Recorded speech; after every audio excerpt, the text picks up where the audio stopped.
Hello there, guys, and welcome to Crusader Kings.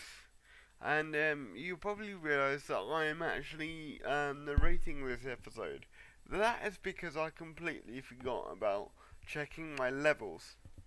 So yeah, my bad.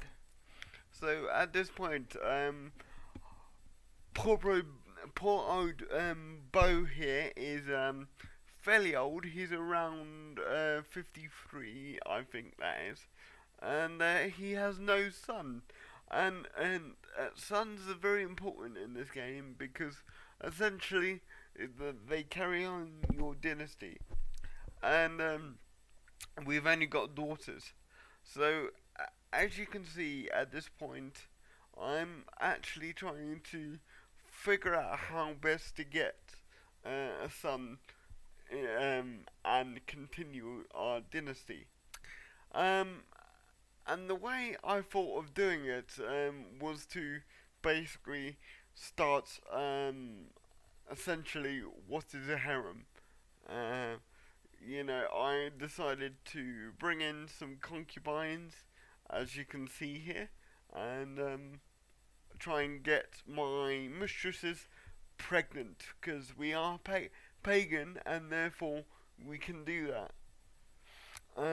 Because you can legitimize. Oh my god.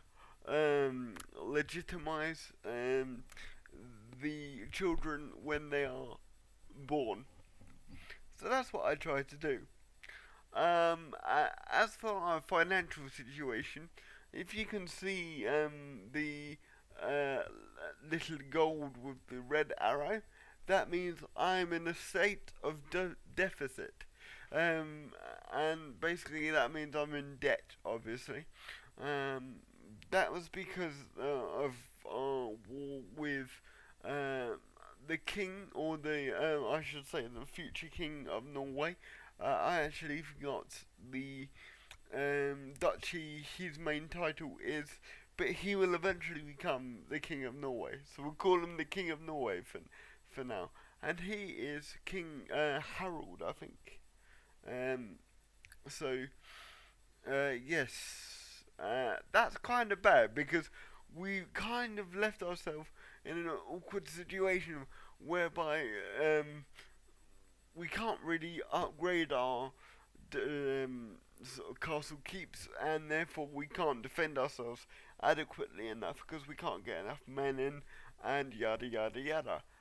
Um, you get my general gist. And without defending ourselves, we can't improve our economy. So it's kind of a vicious circle at this point. So the way I decided to get that deficit down as quickly as I can was to basically accept my defeat.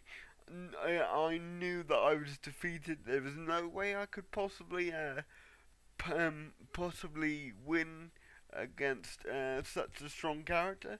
So I said, okay, Harold, you can have dominion over my territory as long as and I basically hoped and prayed that he wouldn't revoked my title, which he didn't. We actually became in the latter part of the episode very good sort of mutual friends, as you will see. Um, but what is interesting is how I was basically stressing over the fact that I was unable to get a son, and I think I was about 55 at this point, and I was properly stressing. I was like, oh my god, if we're not able to get a son, this let's play is over before it began. So I was like, oh, I need like as many women in my concubine sort of slash harem as possible. So I can bed as many as possible. Not to be so crass, but that was basically the gist of it. So yeah. So what I basically, I've just turned up my mic there. What I basically did was persuade as many people as possible to join my sort of grouping of women. And as you can see, I was successful with getting my wife pregnant. So, yay me.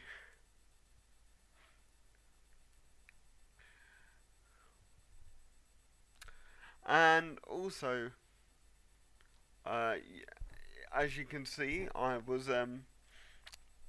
involved in that war there, the war of the seventh war of the subjugation of Norway. Um, that's why I said that he was actually very likely to become the king.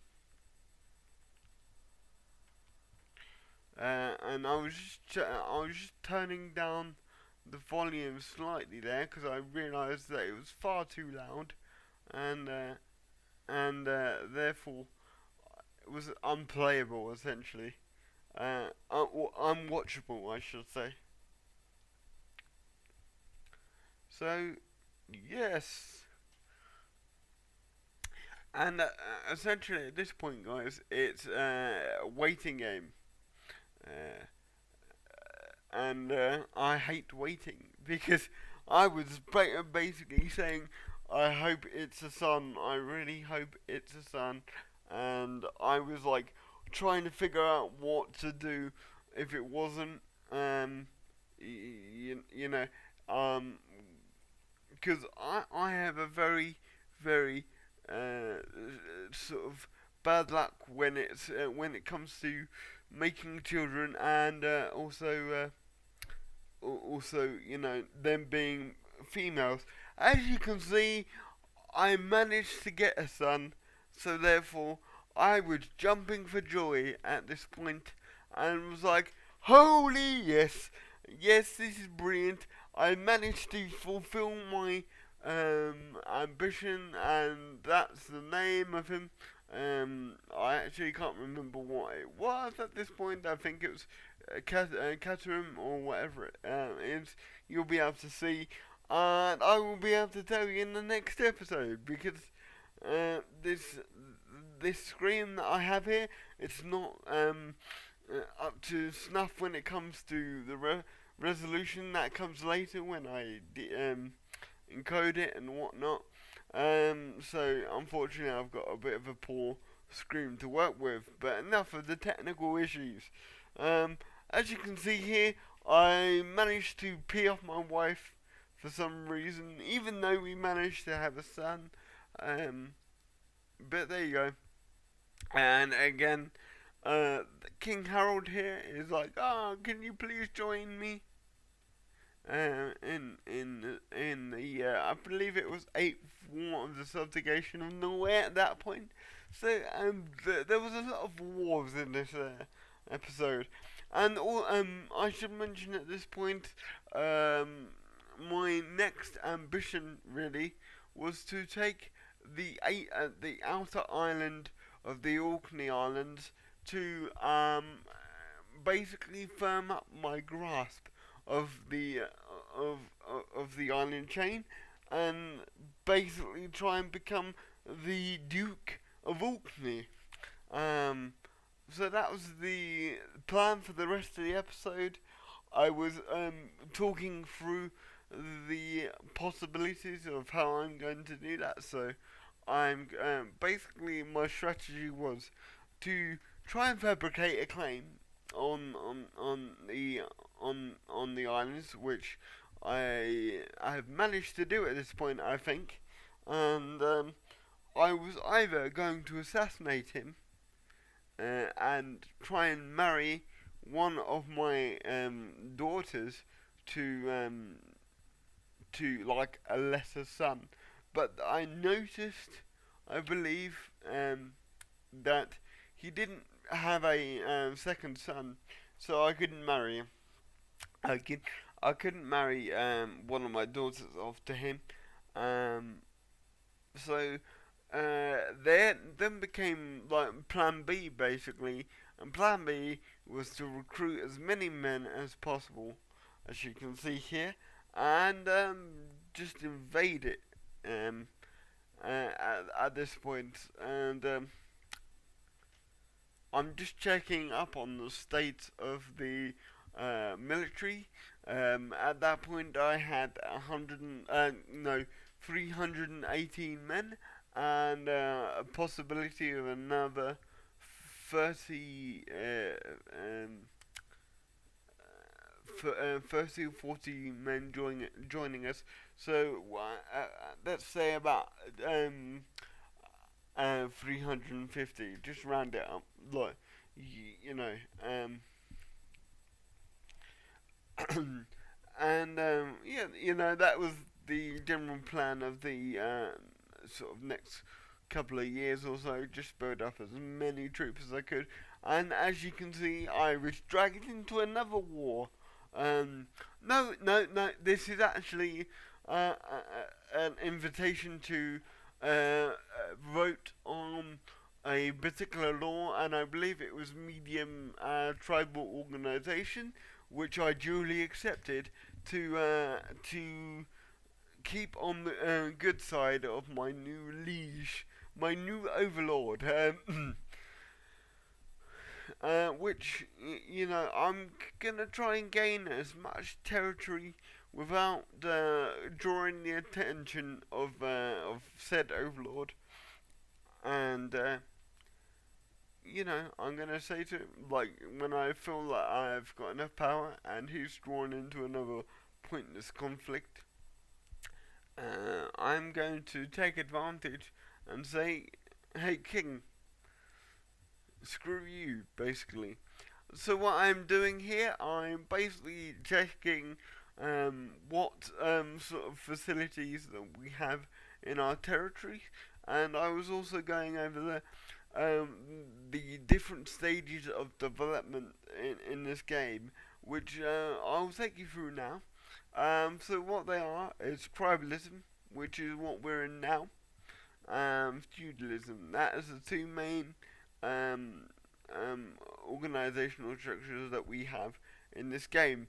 There are others, but I do not have the expansion pack. The new sort of organization is a republic, um, which I would do in another series, because I'm really interested to do like a patrician let's play, if you know what I mean. A merchant sort of slash let's play, because I've never done that before, and therefore it's interesting to me. So yeah, that is the organization that we're in now, is a tribal structure, and the way you get to the feudal system is you basically upgrade your hill fort until it becomes a stone hill fort, which ergo lets you build a castle. Obviously, you've got to have max organization in terms of the overall realm as a whole for that to happen.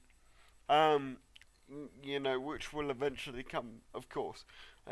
So what we're doing here at this point is I was assessing his relative strength to mine, and I felt at this point that it might be a good idea to actually attack him, because he was involved in another war elsewhere. Um, so, uh, I don't know why it took this long to work it out, but I did eventually. Um, and I gotta say, it it was far too easy, far too easy. He had no men on the island already, so all I did was literally rock up with my 340 odd men, 350 I should say, and say and um, literally take the place. However, the only thing that was stopping me at this point is the fact that I was bankrupt, and I had to wait until that basically disappeared, which took a number of months in game, obviously. So at this point, I knew he was relatively weak. I didn't quite know how weak at this point, um, and I was waiting on the on me to go back into the black, as it were. So yeah, at this point it was quite boring. Um, I should mention at this point also that I'm really enjoying the Star Citizen, not Star Citizen. Why do I keep saying that?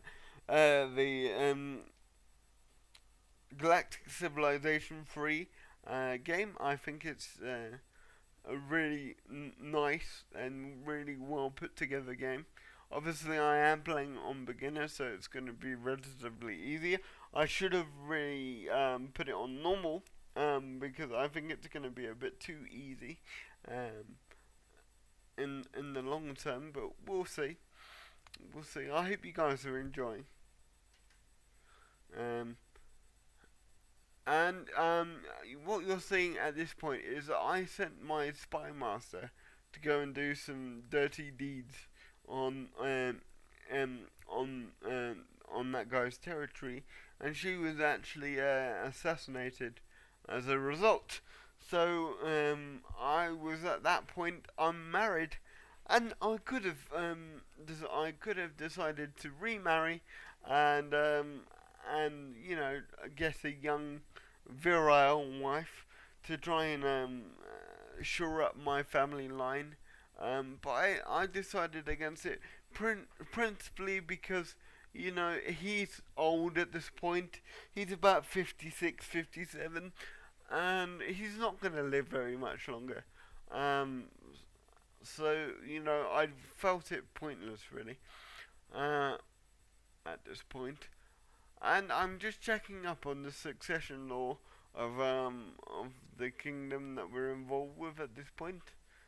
Um, you know, and I realised that my son is not part of the succession line, so that's something that we need to remedy in the future. Because if you haven't already guessed, this territory has an elective monarchy system, which means if we have any sort of claim to the throne, we will be able to effectively put our candidacy forward and bribe and kill our way to the top, basically, without actually having a direct claim to the throne.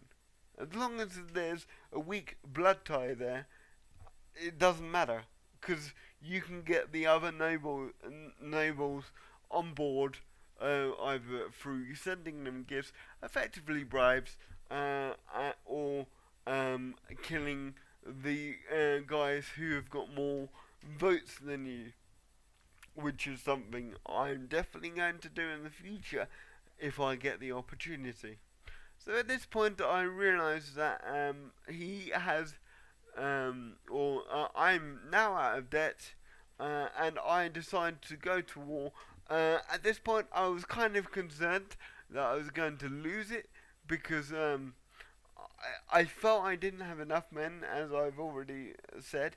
But the reason why I pressed my claim is because essentially once your character dies and it's a fabricated claim and not a blood claim, not a direct claim as you might say, the claim is then lost as a result if you don't press it in war. If you do press it and you die in the war, your son then gets to take over the war, as it were, and try and press the claim on your dynasty's behalf, which I basically did. And as I've already mentioned, I was fairly surprised when you know he basically had no men there whatsoever. It was just a simple jaunt up to his island, and I was like, I'm here. Is anyone here to face me? You know, and it turned out there weren't. So I was very happy. So at this point, I can actually uh, you know, make the Duchy of Orkney, which means that you know, I become a duke, obviously. Um, but you have to have money to do such a thing, which we are sorely lacking. Um, and you know, again, it's a waiting game, and I hope and pray that no one is becomes powerful enough to challenge my new title, um, which could be a possibility, guys, because I'm still relatively weak. I've only got two tiny islands that I have to my name, and as you can see, poor Bo has now died, and his successor is his son, obviously. Uh, as I've already mentioned, the succession of the claim to the title is secure because I'm actually fighting a war over it at the moment in time, and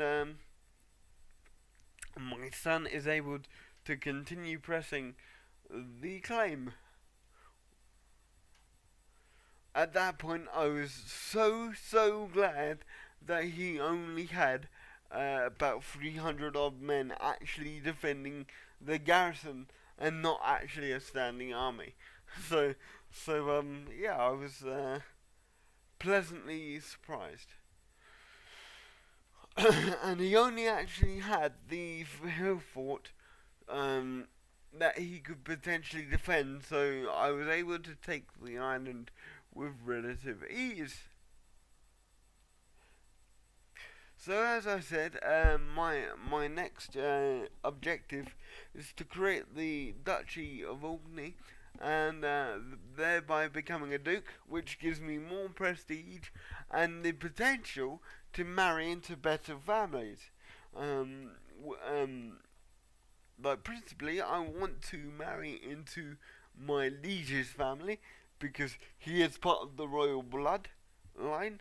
Um, which means eventually I may get a chance to take the throne from myself. So that's my long to medium term strategy, is to try and get ascend to the throne, as it were, um, of Norway. Oh, and my my immediate sort of strategy is to obviously build up my home territory.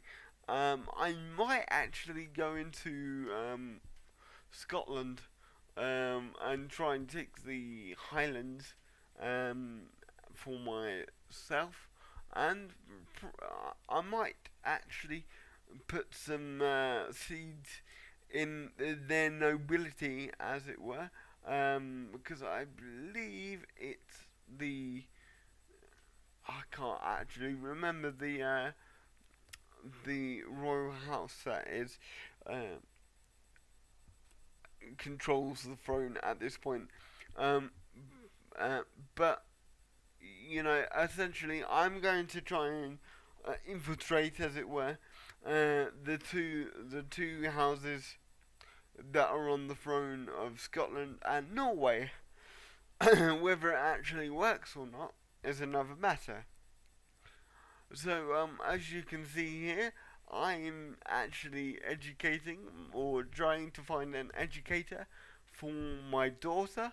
Um, you know, I really want someone who is kind and passionate, obviously, but also learned, because you know, she could do relatively well at, like, you know, religious matters, and I also need someone who's relatively decent at stewardship because she could become the steward for her husband and is therefore, a more desirable match if she's got decent stats. I didn't actually check if she's a genius.